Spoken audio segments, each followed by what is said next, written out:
Hi, welcome. I am Hannah. This is Theology Therapist. Welcome to my channel where we talk about all things mental health and spirituality and anything in between.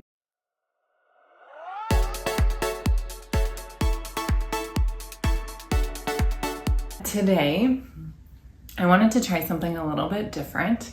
I've never done something like this on my channel, and I actually haven't seen really anybody else in the mental health space on YouTube post a video like this. Maybe there is, but I just haven't found it. I don't know if you know this, but I'm a knitter, and I primarily use social media for knitting, like Instagram, YouTube. I really personally only use these platforms for knitting. And there is something in the knitting community on YouTube called a knit and chat, where the YouTuber is just, instead of doing like a regular podcast style, they're just like knitting and chatting about different things going on in their life or that they've noticed in like the knitting world or things like that. And oh my gosh, these headphones with this hair is just a whole combination. I had this idea hit me like this weekend, thinking I need to make another video soon. And there are a couple of things that I have in the lineup, but I was thinking honestly, I would really just love to sit in almost like fireside chat or like coffee house chat kind of style. And there's a huge bug on the window and I just hate bugs. It so grosses me out. So I'm trying not to focus on it. You'll have to pardon me. So I thought that I would try this style with you guys today. I am struggling with this bug. Hold on. Yeah, okay, so my lighting might have just changed because I closed the curtain, so hopefully I can see it.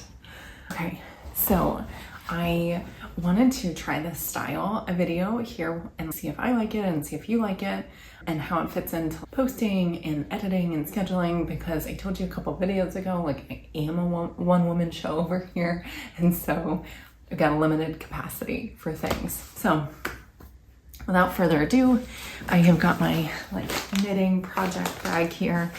Generally, I am a monogamous knitter, but I am taking a class on knitting your first sock. So I have my sock here, but I think I'm not going to, I was trying to decide what I wanted to work on. I think I'm not going to work on this right now because I'm at the stage where I need to look at instructions and do something else. So you might see me working on that in the future. Right now though, I'm working on a sweater. I'm excited to show you. And yeah, so it's all tangled. Here we are. And I'm finishing this sweater. I tend to do this every year. I'm finishing this sweater probably as it's getting too warm to wear it. So I have to wait an entire season or half a year before I can wear this. So this is my sweater. I'm finishing this first sleeve and I just have one sleeve to go. I don't know if you are a knitter, but if you are, you might recognize this. This is the Marseille sweater by Petite Knit. This is not going to be a knitting podcast. Just give you brief details about the name or something of maybe what I'm knitting, and then we'll move on because this isn't a knitting podcast. But I thought it would be cool to do this kind of style video with you here because knitting is actually one of it is probably my biggest or most used coping skill. And I think that it's such a good way to see coping skills in real life. You know what I mean? I think as a therapist and in the mental health space, you can see so many different coping skill suggestions. And I think sometimes it's just, I've had clients who are annoyed with the suggestion of let's talk about your coping skills because they've had therapists in the past or they've been in treatment where the suggestion coping skill was just so unrealistic or divorced from their normal life. I'm working with a client who their perfect example of this is they're told like a coping skill is to put an orange in the freezer, and like when you're upset or like disassociating, to go get that orange out of the freezer and hold it in your hands. And this client, I think, in my opinion, rightfully is, what the hell coping skill is that? That's like the kind of, you get like in the mental health space or like therapy world, you get just these out of nowhere suggestions of like weird ass coping skills. A frozen washcloth, which maybe that's nice at times or in the summer, but like these things that you're like, I'm never gonna use this when I'm actually like panicked. Knitting is, like I said, it's my most used coping skill, and that's because 1, 2, 3, 4, 5. 1, 2, 3, 4, 5. And that's because I knit every night after dinner when we kind of sit on the couch and watch like a show, or honestly, like on the weekends, any chance I get in the car, I love to knit. And knitting is, as you can see, it's so tactile. It's so tactile. And so because of that, like that touch aspect really taps into the nervous system. And so it's how I de-stress at the end of the day. I'm not like taking some like random, totally off the wall thing and saying, I'm gonna use this. No, this is a thing that I actually enjoy doing. I don't actually have to force myself to do this. It's something I really like. And there's a noticeable difference for me when I finish my day and I can sit on the couch and I can just go with the knitting. I really encourage my clients when we're working together to think about what are the things that they do in their life, things that they like to do, things that like don't feel hard, and like how can we put this in the framework of a coping skill? You've probably heard the analogy of a coping skill toolbox, and the toolbox is like only helpful in so much as you know when and where and how a tool is effective, right? If you're trying to use a hammer to like screw something in, that's not going to be effective. Same goes for coping skills. Coping skills are best when you know when and how they're effective. So for example, knitting, like I told you, I do at the end of every day. It's like my daily de-stressor. But if I'm super anxious, there are times when I'll feel super anxious and I'll get these like shooting pain in my stomach. Knitting is not going to be helpful in that moment. It's just not. It's not going to help the pain that I feel in my stomach because of the anxiety. What does help for me is running. I'm asthmatic, and running is a really like physical experience for me. I have a lot of like difficulty running, and running is for me, when I feel that kind of anxious, is like the one thing that is going to take away that pain in my stomach. And that is because my like body, my mind is so focused on the physical sensations, the physical difficulty of running itself, of being asthmatic and trying to breathe and run at the same time. Once I'm done, I don't feel that shooting pain in my stomach anymore. And so that's what I mean about knowing when and how a coping skill is effective. Because if you know that you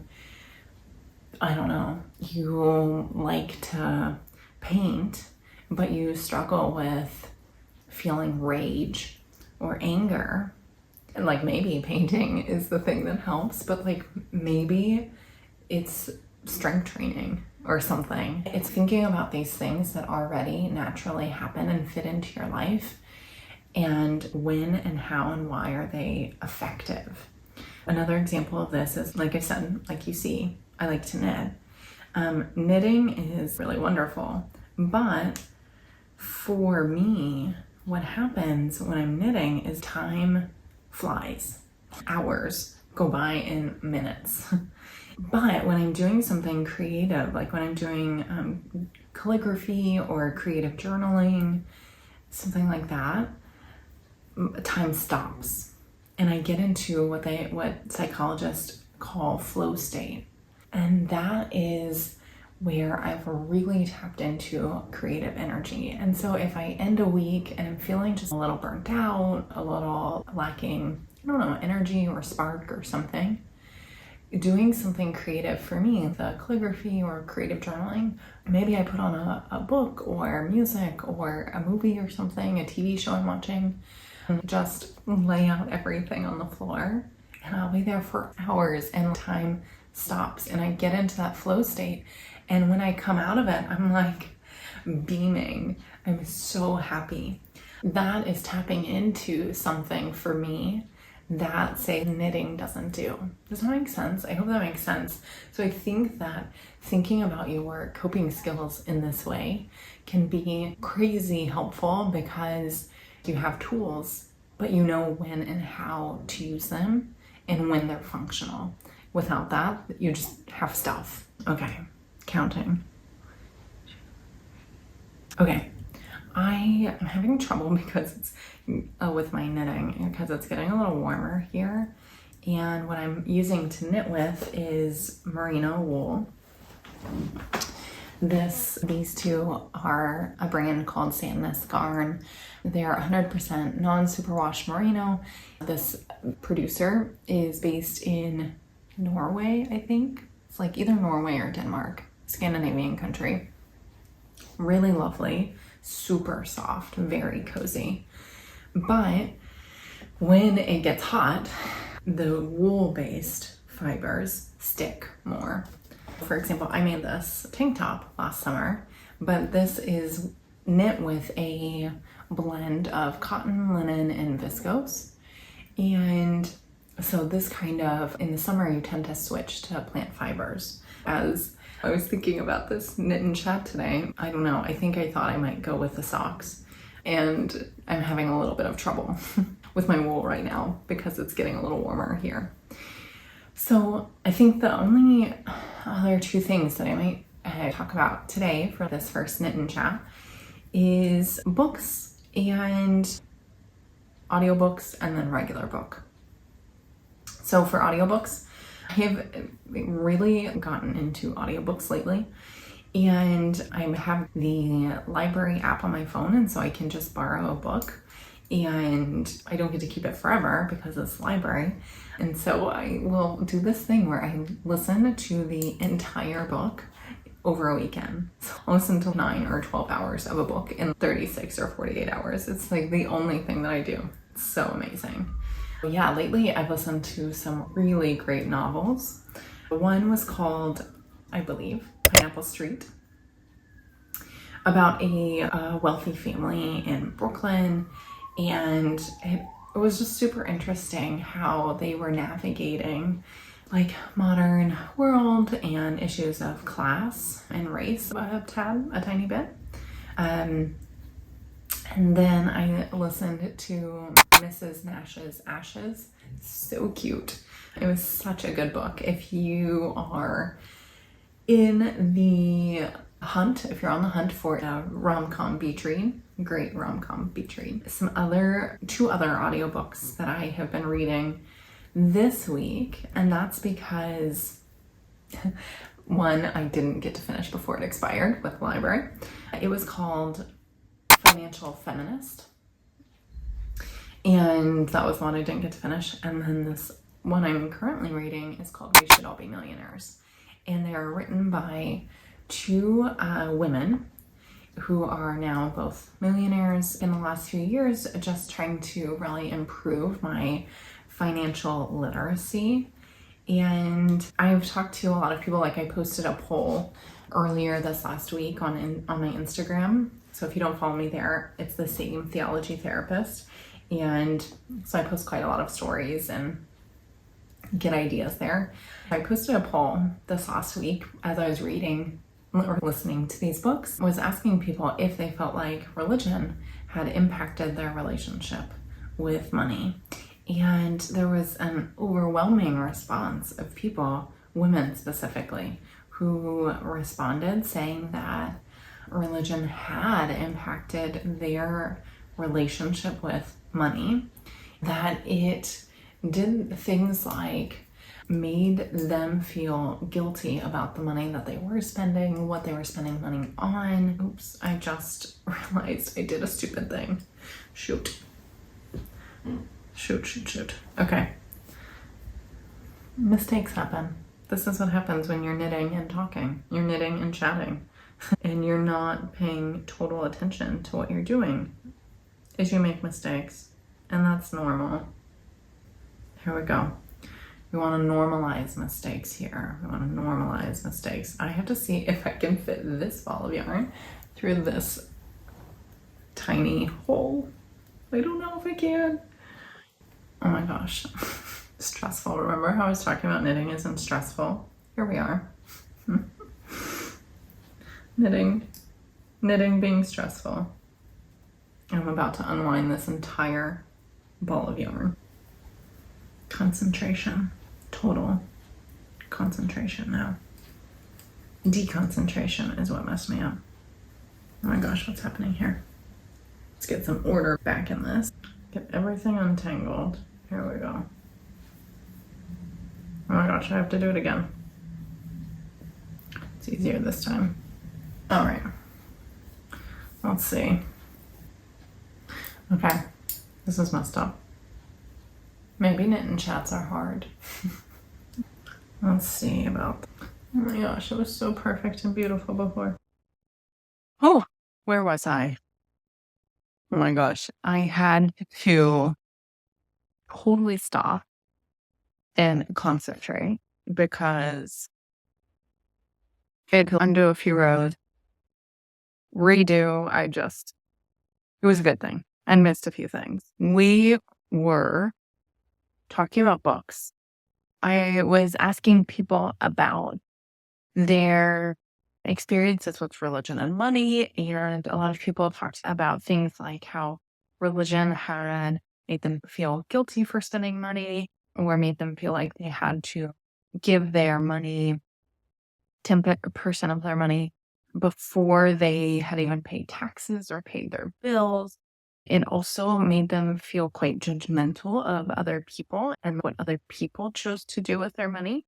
It was interesting to hear from other people about their experiences with religion and money and how the messages that we learn really early on actually really impact the beliefs that we have about money and how comfortable we feel with it and what we think we and other people should do with it.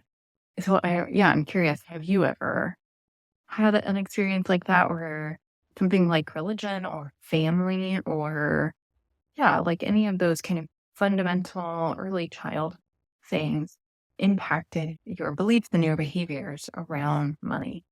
I am doing this with financial literacy stuff because it tends to make me feel so overwhelmed that I just shut down budget, specifically Excel, anything Excel spreadsheet. And I don't want to do that. I own my own business. I want to be someone who is financially literate. I don't want to feel stressed when it comes to money or tax time or like anything like that. And I really want to think about the ways that the choices that I make impact my money decisions and how my money decisions impact the way that I feel. One of the biggest ways that I've come to notice this in the last few years with online shopping, I've noticed that I tend to online shop when I feel lonely, when I feel like anxious or sad or something like that. And that's just not really something that I want. I don't want making financial decisions based on how I feel because my feelings, my emotions change and they change quite rapidly. Not because of something about me, but that's just because of what emotions do. And so I don't want to be making financial decisions that impact me and my family based on based on something that is quite variable. So I want to have goals and go after those. And I want to be educated about it when I do it. So that's my journey with so far with finances and trying to become more educated around financial literacy. It's not always easy for me. Like I said, sometimes I find it to be really overwhelming. And when that happens, I tend to shut down. I go into freeze mode. I don't really speak. I don't have a lot to communicate. I feel emotionally cut off. I just can't really access that. Sometimes it makes me feel like I want to cry. I think that education is it's a huge resource and an important part for anyone. But I think for me, for learning how to fight against that freeze response. So I'm curious if you are going through your own process there. The one other thing that I wanted to book wise that I wanted to talk to you about is it's right under my laptop here.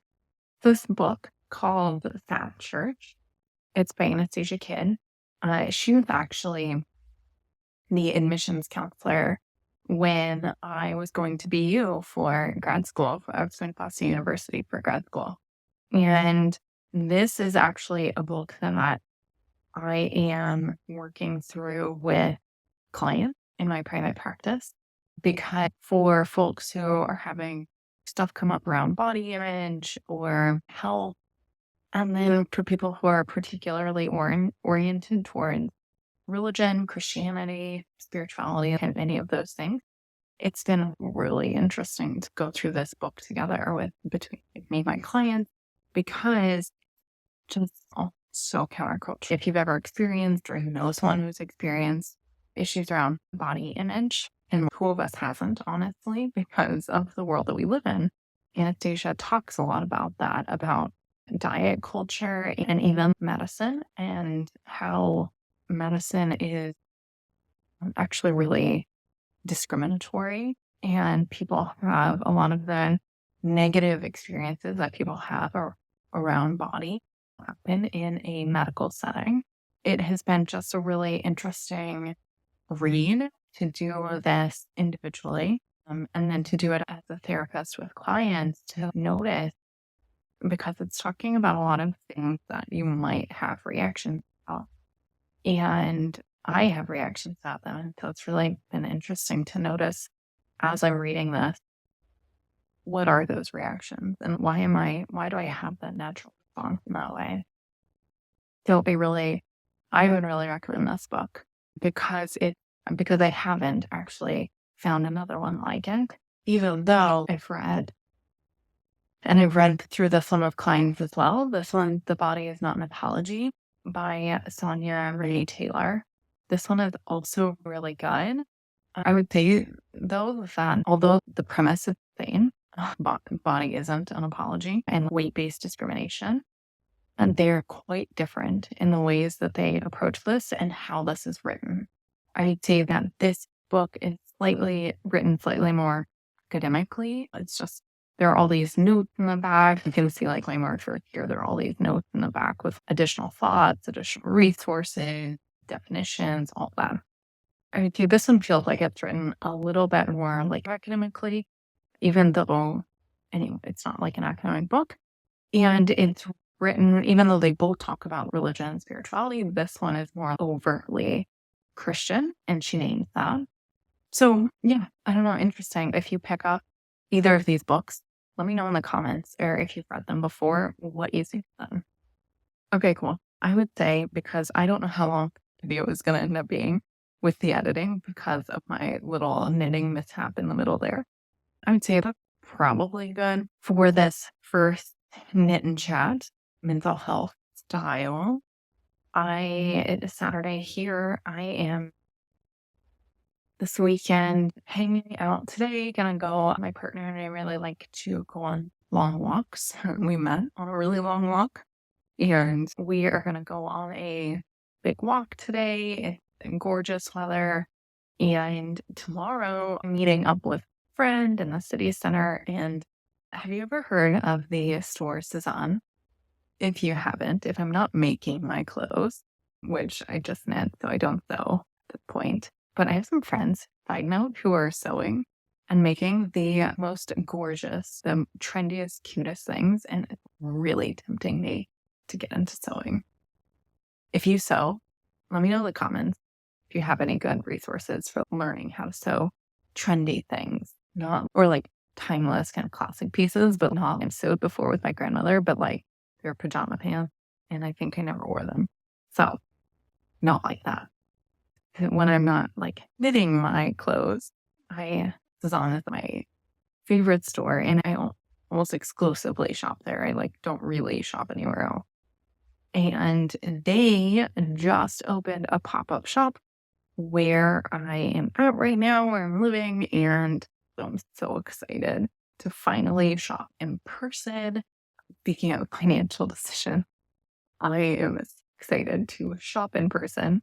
And so this way I'm going to meet up with a friend and we're going to have lunch and do a little Sunday shopping. Yeah, it's going to be a chill weekend, but springy. That's a little bit what's on deck. And then I am doing a beginner's meditation course with a group of people from, I don't think there's anyone from YouTube right now, but people from Instagram and friends and all that. And it's just been so lovely. I am in a 2-year meditation teacher certificate program. And so at the end of the 2 years, I will graduate with a certificate to teach meditation. And so part of that, kind of similar to a yoga certification, if not just that, part of that certification process is you have to teach 2 different meditation courses. And so this is my first out of 2. I'm halfway done with it. And I don't know, it's just so lovely. I'm enjoying it so much. And honestly, one of the things that I'm loving most about it is that it has been so wonderful to get to meet people who follow my therapy Instagram and that I get to meet them in real life. It's just sometimes, like I said, I only really use personally social media for knitting content. And so sometimes like the social media, like Instagram game can take a toll on me because just not really my thing. I love connecting with people so much. It's been so wonderful to get to know people in this way. I mentioned that I have to teach 2 courses. So this is the first out of 2. And the second one is going to be in person beginning in May. And yeah, I'm really looking forward to it. There's like one last thing. Oh yeah, my practice. I'm working with an agency on we've done like a whole brand design, and we're working on the website portion of this right now. And so it's been super fun. I've loved it so much. I can't wait to share it with you whenever it is ready. Hopefully at the end of May, but we'll see. I only have like maybe 2 spots left in my private practice right now for new clients. And so things are just getting a lot busier. I don't know, feeling good. I just finished a ceramics course, which was super fun. It was my first time trying ceramics. So it feels like there are a lot of things happening, but all like really nice things. And which is such a relief because my partner and I have been just like sick so much in the last 3 to 6 months. We've been under the weather so often. And so it feels like the universe is throwing us a little bone here. I hope you have a great weekend. Let me know what you think about this knit and chat. If you aren't already subscribed, we'd love if you would subscribe and give a like or comment or share this video. It just really helps my little humble channel. I hope you have a wonderful day, and I will see you next time, friends.